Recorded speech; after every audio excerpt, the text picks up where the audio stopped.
Have you ever lost someone that was close to you? What effects did it have on you? What effects did it have on your family? Well, today we're going to venture off into what effects did Chester Bennington's death have on Linkin Park, and how did they bounce back? When Linkin Park lost Chester Bennington, they didn't just lose their lead singer, they lost their brother, their heartbeat, and the soul behind their music. What's my worst quality? What's your worst quality? Chester's worst quality, your worst quality is that you just care too much. I do, don't I? You care so deeply and so much. It's my flaw. Okay. Overnight, the band found themselves facing unimaginable grief, intense public scrutiny, and their own mental health battles. Was this tragedy the end of Linkin Park, or could they possibly find the strength to rise again? But the truth behind Chester's loss and the band's quiet struggle afterward is more emotional and shocking than anyone realized. What most people don't know is that this moment traces back to a battered 1999 demo tape, a single lyric circled in red, and a haunting 2:17 a.m. voicemail Chester left that'll make you never hear Numb the same way again. Why did they stay silent for exactly 421 days, and what almost killed the comeback before it began? This isn't just a story about rock star tragedy. It's a lesson in mental health, resilience, and the brutal art of turning private pain into public healing. The opportunity to continue doing what we love to do got taken away. Like in our minds, it was almost like done. Part of maybe the motivating factor was to show what it looks like to be rock bottom and dust yourself off and get up and do it again. In the suburbs of Los Angeles, where dreams collide with reality on every street corner, a certain group of musicians gathered in a cramped garage under the name Xero. They were experimenters, genre benders, rebels without a cause, or more accurately, rebels without a record deal. Mike Shinoda's hip-hop beats merged with Brad Delson's guitar riffs, while Rob Borden kept time behind the drums. They had the sound, they had the passion, but something crucial was missing. That missing piece arrived on a cassette tape. Chester Bennington had spent another restless night battling his demons when he decided to record a demo for this unknown band from California. What emerged from his home studio was raw, unfiltered emotion, a voice that could whisper vulnerability one moment and scream defiance the next. When the tape reached the band, the reaction was immediate and unanimous. This wasn't just a singer, this was their salvation. So I got this phone call randomly out of nowhere from Scott after years of not really talking to him. And then he told me about these kids from California who were creating something really special that sounded different and that really had potential in his opinion, and they needed a singer, and the first person he thought of was me. And I kind of laughed and I said, screw it. I'll take a listen to it. I listened to it. It was great, and I asked my boss if I could try this thing out for a while, and if it didn't work, if I could have my job back, and she said yes, and so I left. I literally, within a few days, I was in California, and I pretty much think, with the exception of a week after that first week of us getting together, I stayed out there. The transformation was swift. Xero became Hybrid Theory, then settled on Linkin Park, a name born from Linkin Park in Santa Monica, deliberately misspelled to secure a domain name in the early days of the internet. It was a decision that would prove prophetic. Even their identity required adaptation, reinvention, survival. The sessions for their debut album, Hybrid Theory, were intense, chaotic, and electric. When the album released in October 2000, it didn't just succeed, it exploded. In the end, became an anthem for a generation. Crawling gave voice to internal struggles millions faced in silence. One Step Closer captured the fury of feeling trapped. The album sold over 30 million copies worldwide, but success came with a price that few understood. Behind the platinum plaques and sold-out arenas, Chester Bennington was drowning. The very emotions that made him a compelling performer, his history of abuse, his battles with addiction, his wrestling with depression, became both his greatest asset and his heaviest burden. Bandmates watched helplessly as their brother struggled with demons that fame couldn't silence. Success didn't heal the wounds, Chester once admitted in a rare moment of vulnerability. It just made them more visible. The band's touring schedule was relentless. City after city, arena after arena, Chester would transform his pain into performance. Backstage, he would often retreat into himself, fighting battles that his bandmates could see but couldn't always help him win. Yet somehow, when the lights dimmed and the crowd roared, he found the strength to give everything he had. By 2017, Linkin Park stood at a creative crossroads. Their seventh studio album, One More Light, represented a bold departure from their heavier sound, a move toward pop sensibilities that divided their fan base. The criticism was swift and harsh. Longtime fans accused them of selling out. Critics dismissed their evolution as commercial pandering. For Chester, who had poured his most personal struggles into the album, the backlash was devastating. In interviews, his pain became increasingly visible. He spoke openly about his daily battles with depression, describing his existence as an hour-by-hour fight for survival. His bandmates watched with growing concern as the weight of public scrutiny crushed the man they considered family. I'm in there, like, I don't say nice things to myself. Like, there's another Chester in there that's like, wants to take me down. And so, and I find that it could be whether it's substances or whether it's behavior or whether it's like depressive stuff or whatever it is. Like if I'm not like actively like getting out of myself and being with other people, like being a dad, being a husband, being a bandmate, like being a friend, helping someone out. Like if I'm out of myself, I'm great. If I'm inside all the time, I'm horrible. I'm a mess. And you know what I mean? And I should not go walking alone. Most of my problems are always problems that I cause myself. I even told one of my therapists at one point, I said, I just don't want to feel anything. I kind of envy sociopaths because they don't have to worry about ever feeling shit. I kind of want that.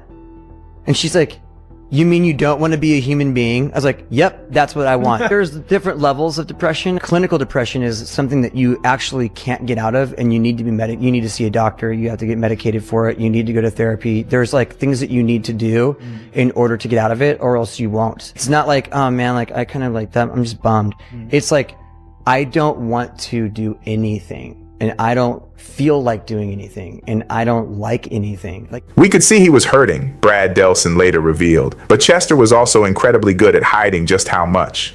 The signs were there, scattered like breadcrumbs through his interviews and social media posts. But hindsight is crueler than hope, and no one could have predicted what came next. July 20th, 2017, a Thursday that began like any other and ended with the world forever changed. Forever.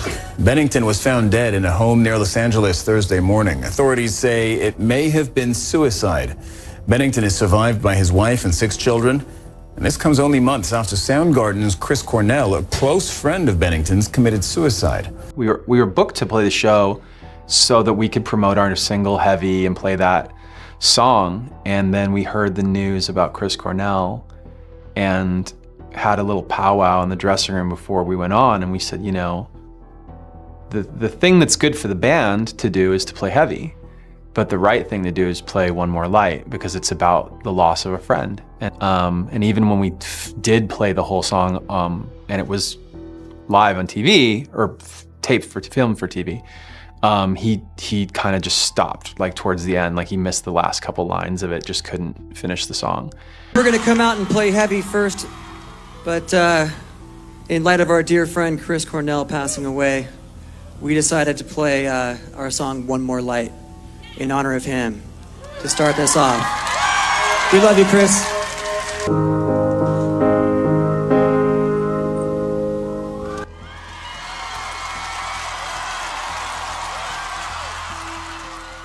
Chester Bennington, the voice that had guided millions through their darkest moments, took his own life at his home in Palos Verdes Estates, California. He was 41 years old. The music stopped, tours were canceled, the world mourned, and Linkin Park vanished into a grief so profound it seemed to swallow them whole. For months, the surviving members couldn't speak publicly about their loss. How do you eulogize someone who was not just your lead singer, but your brother? How do you continue when the very essence of your identity has been torn away? Fans around the world waited in the silence, uncertain if they would ever hear from Linkin Park again.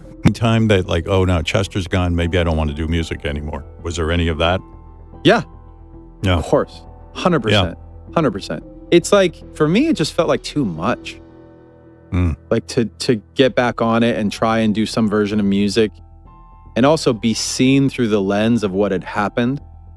Yeah. Like for that to be attached. It was like being a member of a club that I didn't want to join. Months later, the remaining members met in Shinoda's home studio to decide what to do with the equipment stacked in flight cases. While sorting through old DATs and lyric sheets, they discovered a shoebox of mini cassettes. One tape, labeled simply Late Night Ideas, contained a crackly 2:17 a.m. message from 1999. Chester's voice, half laughing, half pleading. "If tomorrow falls apart, promise me you'll keep playing." The room fell silent. No one outside their tight circle has ever heard that voicemail, but every member credits it with sparking the first fragile conversation about continuing. 7 years is a long time to grieve. Long enough for wounds to scar, for memories to crystallize, for the surviving members to understand a difficult truth. Chester was irreplaceable, but his message, that pain could be transformed into something beautiful, deserved to live on. The audition process was kept private, sacred almost. The band wasn't looking for a Chester Bennington impersonator. They were searching for someone who could honor his legacy while bringing their own authenticity to the role. Dozens of singers tried. Most failed to understand the assignment.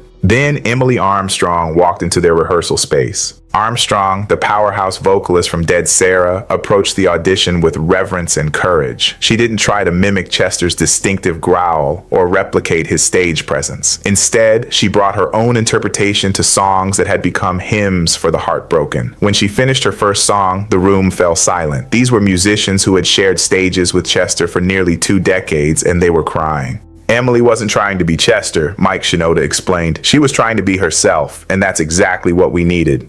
Of course. Yeah. I mean, hybrid theory. Absolutely. One step closer was like everything, you know, that scream or not scream, but like, you know, shut up when I'm talking to you. That was like, oh my God, I found my, I wouldn't say motto, but what is it? Like like this is what, like my angst as a, you know, preteen or a teen. I was maybe 12. And I was like, this is it. This is fucking it. Like, and then of course, I was so obsessed with that album, and I was starting a band at the time, and I was in a band, and I was like, this is what I want to do. This is how I want to sing. I was like, he could sing and scream. Like, yeah, cool. You know, and I didn't realize later that it's like, yeah, a lot of people can't do that. It's an art form. Yeah, but I've learned like at that stage in my life, I was like, that's what I'm going to do. With Emily and new drummer Colin Britton, Linkin Park began the delicate process of writing again. The resulting album From Xero confronted grief head-on while reaching toward hope. It was therapy set to music, healing disguised as art. The comeback tour began quietly, almost tentatively, but as word spread that Linkin Park was performing again, venues sold out in minutes. Fans who had waited 7 years for closure, for continuation, for some sign that beauty could rise from ashes, packed arenas worldwide. Every night, the ritual remained the same. An empty microphone stand under a spotlight, a moment of silence. Then Emily would step forward, not to replace Chester, but to carry his message forward. The From Xero World Tour of 2025 became more than a concert series. It became a global healing event. Over 50 shows across North America, Europe, Asia, and Latin America brought together millions of fans who had found solace in Linkin Park's music during their darkest moments. Linkin Park's journey through loss and rebirth offers a profound lesson about resilience, mental health, and the power of music to heal. Chester's struggles with depression and addiction were never secrets.